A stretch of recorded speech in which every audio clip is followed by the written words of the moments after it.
आज के सत्र में स्वागत है। आज हम नज़र डाल रहे हैं 2025 में आने वाली एक हिंदी फिल्म पर जिसका इंतज़ार बहुतों को है, थम्मा। थम्मा। हमारे पास जो जानकारी है इसका आधार फिल्म का IMDb पेज है। इसमें कहानी की रूपरेखा है, कलाकार, क्रू और कुछ तकनीकी डिटेल्स भी दी गई हैं। Right, IMDb page. हाँ, तो हमारा मकसद है कि इस जानकारी के बेसिस पर फिल्म के रिलीज होने से पहले इसकी दुनिया को, इसके किरदारों को और मतलब इसके पीछे की सोच को थोड़ा और गहराई से समझें। बिल्कुल, एक तरह से प्री रिलीज डिकोडिंग करते हैं। हाँ, तो चलिए शुरू करते हैं इस पड़ताल को।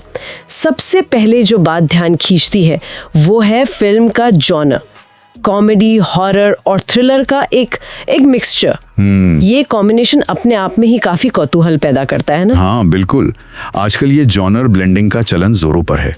मतलब दर्शक कुछ नया, कुछ अप्रत्याशित देखना चाहते हैं, लेकिन हॉरर के साथ कॉमेडी मिलाना ये बहुत ही नाजुक संतुलन का काम है। हाँ वो तो है। जरा सा चूके तो न डर लगता है न हंसी आती है। ये देखना वाकई अहम होगा कि निर्देशक आदित्य सरपोतदार इसे कैसे साधते हैं। उनका पिछला काम देखते हुए उनमें इसकी क्षमता तो नजर आती है। आपने आदित्य सरपोतदार का जिक्र किया, उनकी बात करेंगे आगे। पहले कहानी पर आते हैं। IMDb के मुताबिक कहानी दो ऐसे प्रेमियों की है जिन्हें किस्मत साथ लाती है, लेकिन उनका रोमांस निषिद्ध यानी फॉरबिडन है। ओ, फॉरबिडन लव वाला एंगल। हाँ, और उन्हें इसे बचाने के लिए सिर्फ सामाजिक बंधनों से नहीं बल्कि अलौकिक ताकतों, पारिवारिक उलझनों और यहाँ तक कि प्रकृति की शक्तियों से भी जूझना पड़ता है। बाप रे, काफी कुछ है इसमें तो। ये सब एक रहस्यमयी दुनिया में घट रहा है जहाँ पुरानी ताकतें और भविष्यवाणियां उन्हें अलग करने पर तुली हैं। सुनने में ये सिर्फ हॉरर कॉमेडी नहीं बल्कि एक एपिक रोमांस जैसा लग रहा है जिसमें कई सारे एलिमेंट्स हैं। बिल्कुल, ये निषिद्ध प्रेम वाला एंगल काफी सोचने पर मजबूर करता है। क्या ये सामाजिक तौर पर निषिद्ध है या फिर किसी अलौकिक नियम के तहत? और इसमें पारिवारिक बंधनों का जिक्र भी है। तो क्या परिवार इस अलौकिक खतरे से अनजान है या उसका हिस्सा है? और प्रकृति का किरदार, हाँ वो भी। क्या प्रकृति खुद एक शक्ति के रूप में सामने आएगी जैसे हमने कुछ लोक कथाओं या माइथोलॉजी में देखा है? कहानी में वाकई कई परतें खोलने की संभावना दिख रही है। ये सिर्फ डराने या हंसाने से आगे बढ़कर कुछ और कहने की कोशिश हो सकती है। सही कहा। और इन जटिल किरदारों और कहानी को निभाने के लिए कास्ट भी उतनी ही दमदार चुनी गई है। हाँ, कास्ट तो इम्प्रेसिव है। मुख्य भूमिका में है आयुष्मान खुराना जिनका किरदार है आलोक, और रश्मिका मंदाना जो तड़का का रोल कर रही हैं। आयुष्मान और रश्मिका फ्रेश पेयरिंग है। हाँ, आयुष्मान खुराना को हम अक्सर सामाजिक मुद्दों पर बनी थोड़ी हट के फिल्मों में देखते आए हैं। उनके लिए ये हॉरर कॉमेडी स्पेस कितना नया होगा या वो इसे भी अपने अंदाज में निभाएंगे। और रश्मिका मंदाना जिनकी पैन इंडिया अपील जबरदस्त है, उनका इस जॉनर में आना भी काफी मायने रखता है। देखिए, आयुष्मान का ट्रैक रिकॉर्ड देखें तो वो हमेशा ऐसे किरदारों को चुनते हैं जिनमें कुछ पड़ते हों, जो आम होते हुए भी खास हों। आलोक का किरदार अगर उसी पैटर्न पर है तो ये देखना रोचक होगा कि वो हॉरर और थ्रिल के माहौल में कैसे रिएक्ट करते हैं। सही। क्या उनका ह्यूमर यहाँ भी कहानी का हिस्सा बनेगा?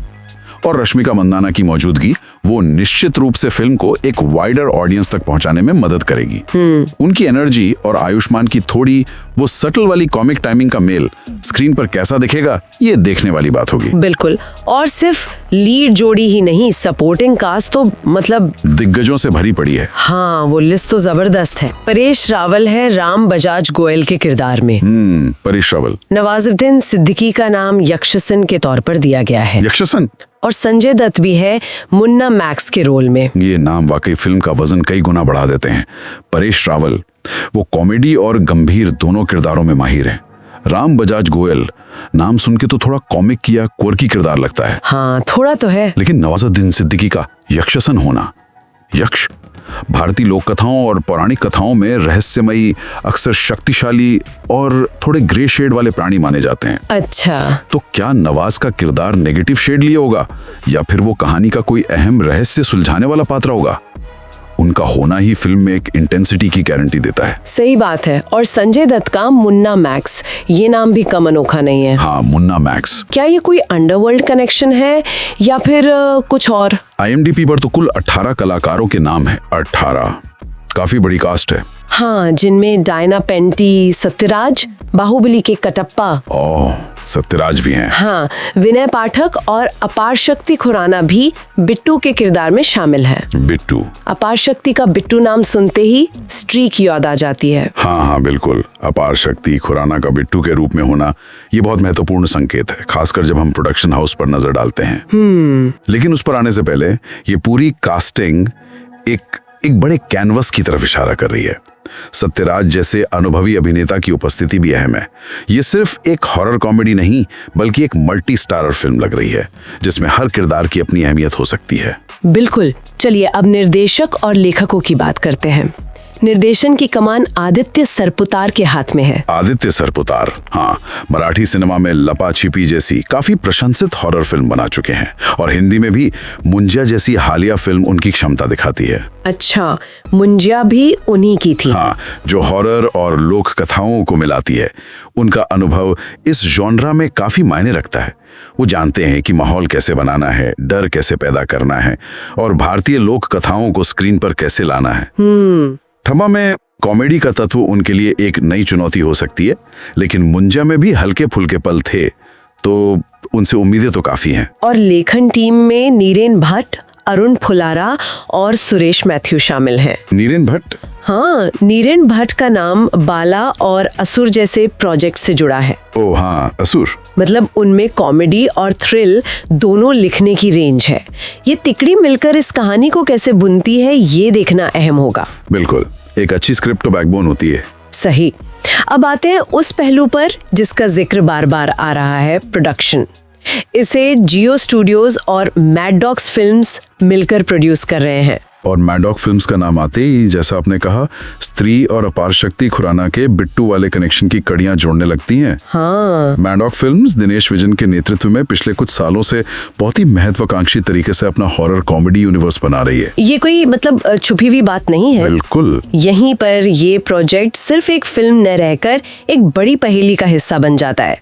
IMDb का ट्रिविया सेक्शन भी इस बात की पुष्टि करता है कि थम्मा असल में स्त्री और भेड़िया से जुड़े सिनेमैटिक यूनिवर्स का ही अगला अध्याय है। हाँ, ये तो बहुत बड़ी बात है। हाँ, ये सब बड़ी बात नहीं, बल्कि भारतीय सिनेमा के लिए एक दिलचस्प प्रयोग भी है। स्त्री ने इसकी शुरुआत की और जबरदस्त सफल रही। बहुत चली थी वो फिल्म। हाँ, उसने लोक कथा, हॉरर और सोशल कमेंट्री को कॉमेडी के साथ बखूबी मिलाया। फिर रूही आई, जिसका कनेक्शन उतना मजबूत नहीं लगा शायद, लेकिन भेड़िया ने फिर से यूनिवर्स को आगे बढ़ाया, जिसमें वरुण धवन का किरदार और कृति सेनन का किरदार वो भविष्य की कहानियों के लिए संकेत छोड़ गया। अच्छा। अब थम्मा का आना इस यूनिवर्स को और विस्तार देगा। तो क्या इसका मतलब है कि हमें स्त्री या भेड़िया के किरदार या कहानी के रेफरेंस थम्मा में देखने को मिल सकते हैं, जैसे अपार शक्ति का बिट्टू किरदार? इसकी पूरी संभावना है। यूनिवर्स बनाने का मतलब ही यही होता है कि कहानियां आपस में किसी न किसी तरह से जुड़ी हों। हो सकता है किरदारों का कैमियो, या कहानी में पिछली घटनाओं का जिक्र हो, या फिर थम्मा की कहानी भविष्य में आने वाली किसी और फिल्म के लिए मंच तैयार करे। ये मैडॉक फिल्म्स की एक सोची समझी रणनीति है, जो दर्शकों को हर फिल्म के साथ जोड़े रखती है। लेकिन इसमें एक चुनौती भी है। चुनौती? कैसी चुनौती? चुनौती ये कि हर फिल्म को अपने दम पर भी खड़ा होना होता है। यूनिवर्स का कनेक्शन एक बोनस हो सकता है, लेकिन अगर फिल्म की अपनी कहानी या किरदार कमजोर हुए तो सिर्फ यूनिवर्स का टैग उसे बचा नहीं पाएगा। सही बात है। साथ ही दर्शकों को ये कनेक्शन कितने नेचुरल लगते हैं, ये भी महत्वपूर्ण है। कहीं ऐसा न लगे कि कनेक्शन जबरदस्ती ठूंसे गए हैं। थम्मा को स्त्री और भेड़िया की सफलता के दबाव के साथ साथ अपनी पहचान भी बनानी होगी। ये तो बहुत ही अहम बात है, और लगता है निर्माता इसे सिर्फ कहानी और यूनिवर्स के स्तर पर ही नहीं, बल्कि तकनीकी रूप से भी एक यादगार अनुभव बनाना चाहते हैं। IMDb पर जो तकनीकी जानकारी दी गई है वो काफी प्रभावशाली है। साउंड मिक्स में IMAX 6 track, Dolby digital 12 track, digital sound और डॉल्बी एटमॉस का जिक्र है। ओह, डॉल्बी एटमॉस और IMAX? हाँ, साथ ही एस्पेक्ट रेशो 2.39.1 है, जो एक वाइड स्क्रीन बड़े पर्दे वाला अनुभव देता है। ये तकनीकी डिटेल्स साफ बताती हैं कि मेकर्स इसे एक बड़े पैमाने की फिल्म के तौर पे पेश करना चाहते हैं। खासकर साउंड डिजाइन पर इतना ध्यान देना हॉरर और थ्रिलर जॉनर के लिए गेम चेंजर साबित हो सकता है। कैसे? डॉल्बी एटमॉस जैसी टेक्नोलॉजी आवाज को सिर्फ दिशा ही नहीं बल्कि ऊंचाई भी देती है। इससे एक ज्यादा इमर्सिव, मतलब डुबो देने वाला अनुभव मिलता है। सोचिए, अलौकिक ताकतों की आहटें या जंगल की रहस्यमयी आवाजें अगर हर तरफ से आती महसूस हों, ओह, ये डर और रोमांच को कई गुना बढ़ा सकता है। और आईमैक्स का जिक्र भी बड़ी स्क्रीन पर विजुअल भव्यता का वादा करता है। ये सब सुनकर तो फिल्म देखने का इंतजार और मुश्किल होता जा रहा है। हाँ, एक्सपेक्टेशन तो बढ़ रही हैं। रिलीज डेट की बात करें तो IMDb के मुताबिक ये फिल्म भारत में 21 अक्टूबर 2025 को रिलीज होगी। अभी काफी समय है। हाँ, 2025 अक्टूबर टाइम है अभी। लेकिन दर्शकों की उत्सुकता बनाए रखने के लिए IMDb पर फिल्म का एक ट्रेलर 2 मिनट्स 55 सेकेंड्स और एक teaser world of Thamma 1 minute 50 seconds भी लिस्टेड है। अच्छा, ट्रेलर और टीजर आ चुके हैं मतलब। हाँ, लिस्टेड है। जिन्होंने नहीं देखा वो इन्हें देखकर फिल्म के मिजाज का अंदाजा लगा सकते हैं। हाँ, ट्रेलर और टीजर पहली झलक होते हैं। इनसे हमें फिल्म के विजुअल टोन, किरदारों के लुक और कहानी के मतलब माहौल का अंदाजा लगता है। हाँ, खासकर इस तरह के मिक्स जॉनरा फिल्म के लिए ट्रेलर ये बताने में मदद करता है कि कॉमेडी, हॉरर और थ्रिल के बीच मेकर्स ने कैसा संतुलन साधने की कोशिश की है। क्या ये ज्यादा डरावनी होगी या ज्यादा फनी या फिर थ्रिल का पड़ा भारी रहेगा, ये झलकियां उम्मीदें तय करने में अहम भूमिका निभाती हैं। सही है। तो अगर हम इस पूरी चर्चा को समेटें, थम्मा एक महत्वाकांक्षी फिल्म लग रही है। बिल्कुल, जो कॉमेडी, हॉरर और थ्रिलर को एक साथ पिरोने की कोशिश कर रही है। इसमें आयुष्मान खुराना, आलोक और रश्मिका मंदाना तड़का की फ्रेश जोड़ी है और साथ में परेश रावल, नवाजुद्दीन सिद्दीकी यक्षसन के रहस्यमयी किरदार में। हाँ, वो यक्षसन वाला एंगल तो बहुत इंटरेस्टिंग है। संजय दत्त और सत्यराज जैसे दिग्गज कलाकारों की फौज है। कहानी एक निषिद्ध प्रेम की है जिसे अलौकिक शक्तियों, पारिवारिक उलझनों और शायद प्रकृति के प्रकोप का भी सामना करना पड़ता है। हाँ। निर्देशक आदित्य सरपुददार हैं, जिनका हॉरर जॉनरे में अनुभव है। और सबसे महत्वपूर्ण बात ये मैडॉक फिल्म्स के बढ़ते हुए हॉरर कॉमेडी यूनिवर्स का हिस्सा है। हाँ, यूनिवर्स कनेक्शन जो इसे स्त्री और भेड़िया जैसी फिल्मों से जोड़ता है, जिसमें अपार शक्ति खुराना का बिट्टू किरदार एक संभावित कड़ी हो सकता है। इसे तकनीकी रूप से भी भव्य बनाने की कोशिश की गई है, जिसमें बेहतरीन साउंड और विजुअल एक्सपीरियंस का वादा है। रिलीज डेट 21 अक्टूबर 2025 है। सब कुछ देखते हुए ये प्रोजेक्ट काफी उम्मीदें जगाता है, लेकिन इसके साथ ही कुछ बड़े सवाल भी खड़े होते हैं। जैसे पहला तो यही कि क्या ये सिनेमैटिक यूनिवर्स वाला फॉर्मूला जो हॉलीवुड में तो हिट है, भारतीय दर्शकों को लगातार बांधे रख पाएगा? क्या हर नई कड़ी के साथ दर्शक जुड़ाव महसूस करेंगे या फिर धीरे धीरे थकान महसूस होने लगेगी? ये अच्छा सवाल है। और दूसरा, क्या थम्मा सिर्फ यूनिवर्स के भरोसे रहेगी या अपनी एक अलग मजबूत पहचान बना पाएगी? स्त्री ने जो बेंचमार्क सेट किया था, क्या ये उस तक पहुंच पाएगी या उसे पार कर पाएगी? इन सवालों के जवाब तो फिल्म आने पर ही मिलेंगे। बिल्कुल।